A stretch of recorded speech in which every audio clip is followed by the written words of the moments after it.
ہمارے وہ آئیڈیل نہیں ہیں جو یہود و نصارہ کی گود میں بیٹھے ہوئے ہیں. ہمارے آئیڈیل باخدا وہ نہیں ہے. ہمارا آئیڈیل محمد پاک ہے, محمد پاک کے صحابہ ہیں, اور جو محمد پاک کے صحابہ کی غلامی کا اعلان کرتے ہیں ہم اس کے غلام ہیں بھائی.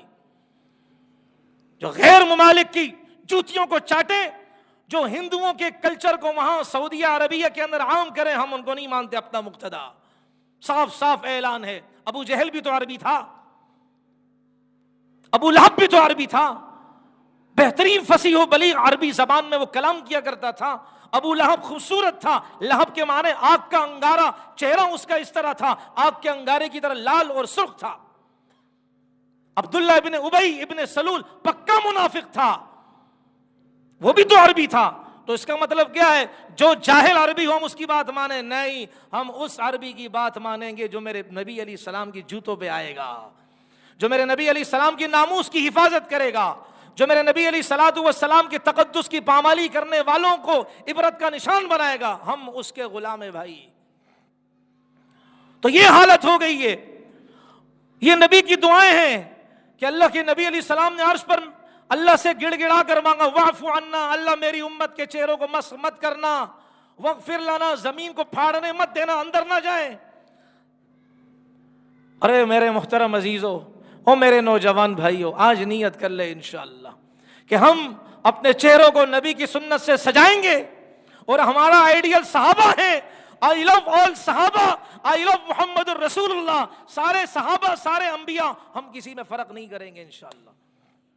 اور پھر ابو بکر کے تو کیا کہنے ہیں بھائی, ابو بکر تو ابو بکر ہیں رضی اللہ تعالیٰ. اور نبی علیہ السلام کا مکھڑے کا دیدار کرنے والا, ہر وقت وہ غار ثور میں جو دیدار کیا, ایسا لگ رہا تھا. حضرت ہمارے عطا اللہ شاہ بخاری رحمۃ اللہ علیہ فرما رہے تھے, غار ثور میں چونکہ نبی علیہ السلام کا سر مبارک ابو بکر کے جھولی میں تھا, تو عطا اللہ شاہ بخاری رحمۃ اللہ علیہ کیا فرماتے ہیں کہ بھائی ایسا لگ رہا ہے کہ جیسے نبی کا چہرہ مبارک قرآن ہو, تمہاری گود رحل پر, وہ قرآن جس رحل پر رکھا ہوا ہے وہ ہو, اور تم اس قرآن کی تلاوت کرنے والے ہو. اللہ کا نبی تو اللہ کا نبی تھا نا بھائی. وہ پنجاب والے کیا کہتے ہیں, میں تو پنجابی نہیں آتی, لیکن چلو انگلی کٹا کر شہیدوں میں نام تو لکھوا دو. حسن بے مثال ویکھ کے, آمنا دا لال ویکھ کے, حورانو بھی رشک آ گیا, سونے دا جمال ویکھ کے. نبی علیہ السلام کی خوبصورتی کو جب حوروں نے دیکھا, کہا ہماری خوبصورتی اس انسان کے سامنے کیا ہے, ہماری خوبصورتی ماند ہے, پاک محمد کی خوبصورتی ساری کائنات سے زیادہ ہے. تو اس نبی کی طرح فیض اور چہرہ تو بنائے بھائی. دل میں اللہ اتارے گا. کوئی کہتے ہیں جی وہ داڑھی رکھ کر گناہ, تو بھائی کلمہ پڑھ کر گناہ کرنا صحیح ہے, جنت میں لنگڑا کرے اللہ. بعض لوگ کہتے ہیں نا یہ شیطان پٹیاں پڑھاتے ہیں, اور نہیں داڑھی رکھ لی تو پھر اگر مجھ سے کوئی گالی نکل گئی تو نہ نکالنا بھائی. اور جیسے آج کل لوگ کہتے ہیں جی مولوی صاحب وہ موبائل کے اندر قرآن پاک رکھنا صحیح, اب کہتے ہیں صحیح ہے کہ جی وہ تو پھر قرآن پاک ناجائز ہے اس لیے کہ گانے ہوتے. تجھے کس نے کہا؟ جبرائیل امین نے کہا ہے کہ اللہ فرما رہے گانے سن بیٹا, بہت اچھی بات ہے, کھوتیا تو گانے نہ سن. مطلب گانا سننا چھوڑے گا نہیں, قرآن پڑھنا چھوڑ دے گا, نعتیں سننا چھوڑ دے گا, گانا سننا چھوڑے گا نہیں. اس لیے بھائی آج سے یہ مجمع نیت کریں, میری بہنیں نیت کریں. باخدا ایسے ایسے ہمارے کرتوت ہیں, یہ کل کی آپ بھائیوں کو زیادہ پتا ہوگا. وہ تو کبھی کبھی ایسے ویڈیو آ جاتی ہیں, ایک لڑکی اس کا انٹرویو آیا, اس کی ڈیلیوری ہوئی. ہم مذاق اڑاتے نا پردے کا, اور یہ مولوی صاحب پردے بھی کہتے رہتے, خدا کی قسم کہتے رہیں گے. اس کی نقصانات کیا ہیں نہ کرنے کے, وہ عرض کر رہا ہوں. یہ سالی اور اسی طرح بہنوئی, ان کا کلوز رشتہ کتنا ان کا جنی کہ اوپن رشتہ کتنا خطرناک ہے. اس لیے عرض کرتے ہیں سالی نہ کہا کرو. ہندو لوگ کہتے ہیں سالی آدھی گھر والی, کیا کہا کریں؟ اہلیہ کی بہن, میری بہن. اپنی بہن کہتے ہیں موت آتی ہے.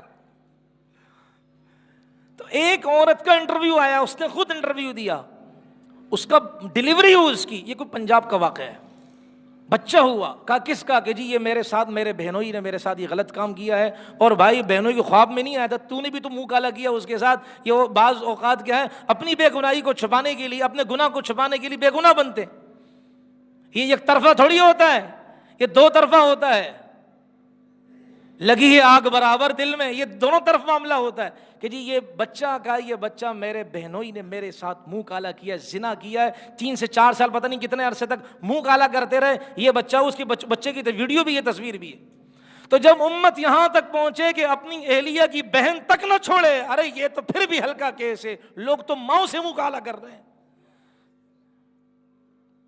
نبی علیہ الصلوۃ والسلام نے فرمایا تھا لَتَتَّبِعُنَّ سُنَنَ مَنْ كَانَ قَبْلَكُمْ حَذْوَ النَّعْلِ بِالنَّعْلِ حَتَّى أَنَّ مَنْ كَانَ مِنْهُمْ أَتَى أُمَّهُ لَكَانَ فِي أُمَّتِي من يفعل ذلك، جس کا مفہوم یہ، آپ علیہ السلام نے فرمایا تم یہودیوں اور عیسائیوں کی نقل کرتے رہو گے، جس طرح ایک سائز کا ایک چپل دوسرے کے برابر ہوتا ہے، 10 نمبر کا ایک جوتا ہوگا تو دوسرا بھی 10 نمبر کا اس کے برابر ہوگا، تم بالکل ایسا نقل کرو گے، یہاں تک کہ ان میں سے کوئی اپنی ماں سے زنا کرے گا تم اس کو فخر سمجھو گے۔ کیا سود خور ماں سے زنا نہیں کرتا؟ سود خورا جو اپنے کو حاجی نمازی کا لیبل بھی لگاتا ہے، وہ 36 کیا پتہ نہیں 36,000 مرتبہ ماں سے زنا کرتا ہے، جتنے روپے کمائے گا اتنی دفعہ ماں سے زنا کرے گا۔ یہ تو خدا کی قسم دوبارہ عرض کروں، اللہ کے نبی علیہ الصلوۃ والسلام کی دعائیں ہیں آپ کے ساتھ، میرے ساتھ۔ تو اللہ بڑا کریم بھی ہے بھائی، اللہ بڑا پیار کرنے والا ہے۔ ایک دفعہ انسان اللہ سے کہتے یا اللہ میں آئندہ گناہ کا کام نہیں کروں گا، اللہ نہ تانے دے گا نہ کچھ، سارے گناہوں کو اللہ معاف کر دے گا۔ شام کو گناہ کرے، صبح اللہ کے سامنے آئے، اللہ کی باہیں رحمت کی پھیلی ہوئی ہوتی ہیں، اللہ سارے گناہ معاف کر دیتا ہے۔ اور صبح کو آئے اور اسی طرح شام کو آئے، پورے دن بھر کے گناہ کر کے یا اللہ معاف کر دے، اللہ سارے معاف کر دیتے ہیں۔ یہ جو آخری آیتیں ہیں آمن الرسول سے لے کر یہاں تک، اب اس کا خلاصہ میں اس کی فضیلتیں سنا دوں۔ روایتوں کے اندر آتا ہے، جس کا خلاصہ میں سب کا بتاؤں گا۔ آپ علیہ الصلوۃ والسلام نے فرمایا من قرأ ہاتین سورتین من آخر البقرۃ، جس نے سورہ بقرہ کی یہ جو آیت، دو آخری جو آیتیں، من قرأ ہاتین آیتین من آخر سورۃ البقرۃ، سورہ بقرہ کی آخری دو جو آیتیں جس نے تلاوت کی رات کو، تو ایسا ہے جیسے پوری رات اس نے عبادت میں گزاری۔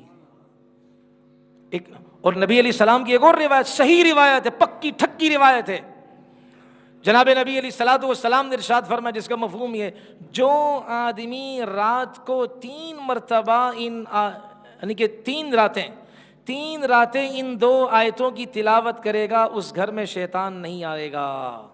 کہنے والا کون ہے بھائی؟ ہمارا کوئی باپو کا ہے جو نماز پہ بھی نہیں آتا ہے، جس کی شکل 12:30 کی طرح ملتی ہو، وہ اگر ہم ایک تعویذ دیں ہم اچھلتے ہیں، او بھائی ماشاءاللہ باپو نے دیا، اب کچھ نہیں ہوگا، بس تعویذ یہاں لگا دوں گا، جنات نکلیں گے اور دوسرے جنات کو پکڑ کر ان کو گاجر مولی کی طرح کیا کریں گے، ان کا وہ مالیدہ سا بنا کر ان کا سینڈوچ بنا کر کھائیں گے۔ اور یہ کون کہہ رہا ہے بھائی؟ اللہ کے حبیب علیہ السلام کے 3 راتیں جو ان 2 آیتوں کو پڑھے گا، یہ عورتیں نہیں ہیں، یہ بہت زیادہ باپوؤں کے وہ دکانوں میں جو ہے نا وہ ان کی آباد کرنے والی ہیں، تو یہ بھی سن لیں